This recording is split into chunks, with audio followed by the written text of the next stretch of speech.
ভুয়ো রিপোর্ট বানিয়ে অস্ত্রোপচারের প্রস্তুতি চলছিল। স্বাস্থ্য সাথীতে ক্লেম করা হয়েছিল অস্ত্রোপচারের টাকাও। অবশেষে ডিস্ট্রিক্ট সার্ভেলেন্স টিমের হস্তক্ষেপে ধরা পড়ল চিকিৎসা পরিষেবার নামেই টাকা হাতানোর এই চক্র। ঘটনার সঙ্গে জড়িতদের বিরুদ্ধে কড়া ব্যবস্থা নিতে চলেছে মালদা জেলা প্রশাসন। অভিযোগ, মানিকচকের ভূতনি এলাকার বাসিন্দা 5 বছরের একটি মেয়ের পেটে ব্যথার সমস্যা দেখা দিয়েছিল।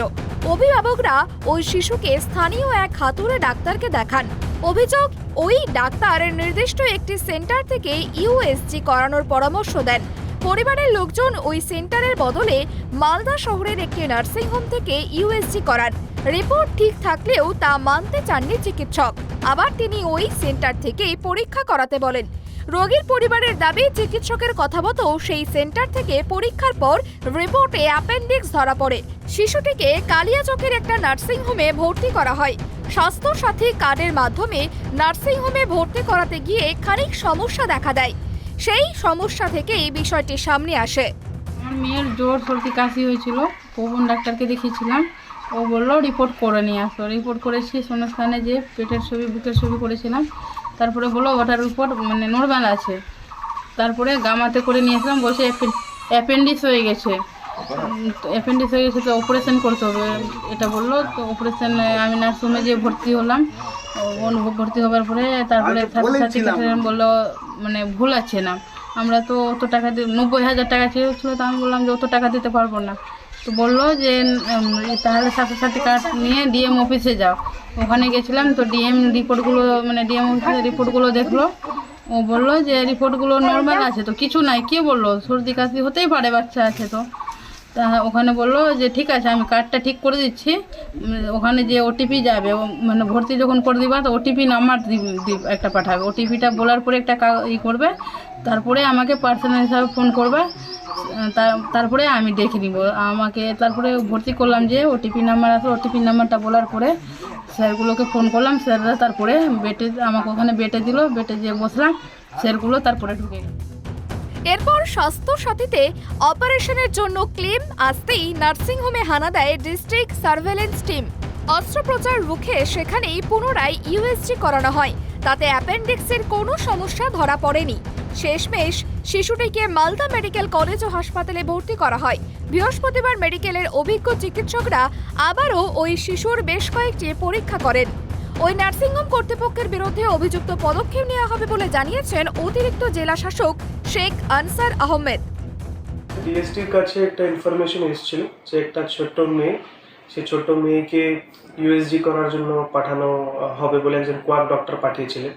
তো ইউএসজি করতে গিয়ে আমাদের মালদার একটা নাম করা নার্সিংহোমে যাওয়া হয়েছিল, ডায়াগনস্টিক সেন্টারে। তো সেখান থেকে ওনার যে ইউএসজি হয়েছে সেটা নর্মাল পাওয়া গেছে।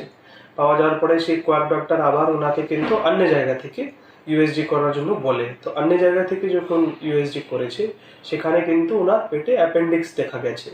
তো অ্যাপেন্ডিক্সের অপারেশন করতে হবে বলে স্বাস্থ্য সাথীতে আবার সেই নার্সিংহোমে যেখান থেকে যার ডায়াগনোসিস সেন্টার থেকে রিপোর্টটা বেরিয়েছিল সেখানে কিন্তু অ্যাপেন্ডিক্স করার জন্য বলা হয়। তো যেভাবে আমরা খবর পাই, আমরা সঙ্গে সঙ্গে ডিএসটির টিমকে ওই নার্সিংহোমে আমরা রওনা করি। সেখানে ওই ওটি হওয়ার আগে আমরা কিন্তু ওটাকে আটকে দিই। স্বাস্থ্য সাথীর টাকা হাতানোর বিষয়টি যে পুরোপুরি ভিত্তিহীন তা জানান নার্সিংহোমের ম্যানেজার। ওনার কার্ড ঠিক করার জন্য আমরা কিন্তু নিজেই ডিএম অফিসে পাঠাই পেশেন্ট পার্টিকে স্বাস্থ্য সাথী কার্ডটা, যে আপনাদের যেহেতু কার্ড আছে আপনারা কার্ডটা ঠিক করে আসুন, যেহেতু ব্লক ছিল কার্ডটা। কিন্তু ওনা ওখানে যায়, ওখানে গিয়ে নাকি কি কমপ্লেন করে আসে, কিন্তু সেটা মিথ্যা অভিযোগ করেছে। কারণ ওনার এবং এজেন্টের মধ্যে কি কথা হয়েছে ওনারাই জানেন।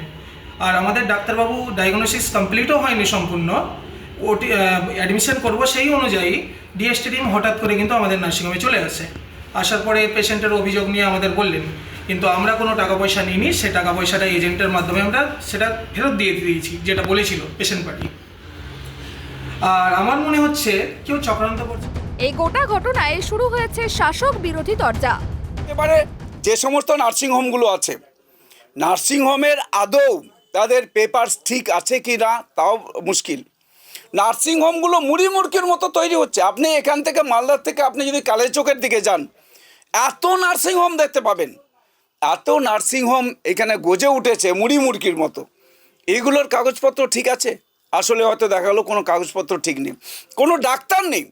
ওরা নার্সিংহোম করে রেখেছেন শুধু এইভাবে অসৎ উপায়ে মানুষের কাছ থেকে তাদের গলা কেটে টাকা ইনকাম করার জন্য। তৃণমূল কংগ্রেসের মধ্যে কিছু ভালো মানুষ আছেন, সবাই তো চোর নয়, সবাই কাটমানি নেয় না, সবাই মানুষকে সর্বশান্ত করে না। কিছু মানুষ আছেন ভালো মানুষ, তা আজকে ভালো মানুষ তারা ধরেছেন। এই যে ধরা পড়লো বলেই আজকে তারা বলছেন। তা এত যে মুড়ি মুড়কির মতো এতটা নার্সিংহোমগুলো আছে, এত সমস্ত হচ্ছে কোয়াক ডাক্তারগুলো আছে, তাদের বিরুদ্ধে কেন ব্যবস্থা নিচ্ছেন? অন্যদিকে জেলা স্বাস্থ্য দপ্তরের এই পদক্ষেপকে কুর্নিশ জানিয়েছে জেলা তৃণমূলের মুখপাত্র। আমরা কুর্নিশ জানাই মালদা জেলা স্বাস্থ্য দপ্তরকে। একটা ছোট্ট শিশুর মিথ্যে অপারেশনের জন্য যে চক্রান্ত করা হয়েছিল, যে অসাধু চক্র এই ছোট শিশুটির মিথ্যে অপারেশনের আয়োজন করেছিল, তাদের মুখে ঝামা ঘষে দিয়ে জেলা স্বাস্থ্য দপ্তর যেভাবে তৎপর হয়ে প্রশাসনিক অধিকর্তাদেরকে সাথে করে নিয়ে তার বিরুদ্ধে আইনানুগ ব্যবস্থা গ্রহণ করেছেন, আমরা মালদা জেলার মানুষের পক্ষ থেকে কৃতজ্ঞতা জানাই। আর সেই জন্যই গরিব খেটে খাওয়া মেহনতি মানুষের পক্ষ থেকে আওয়াজ উঠেছে, মমতা দি আবার থাক, মমতা দি বারবার। চিকিৎসকের স্বাস্থ্যসাথীর টাকা হাতাতেই কি এত বড় ষড়যন্ত্র? এই ষড়যন্ত্রের পেছনে চিকিৎসক থেকে টেকনিশিয়ান, নার্সিংহোম কর্তৃপক্ষ কতদূর বিস্তৃত এই জাল, এখন উঠছে সেই প্রশ্নই। মালদা থেকে রুহুল আমিনের রিপোর্ট, ট্রাইব টিভি বাংলা।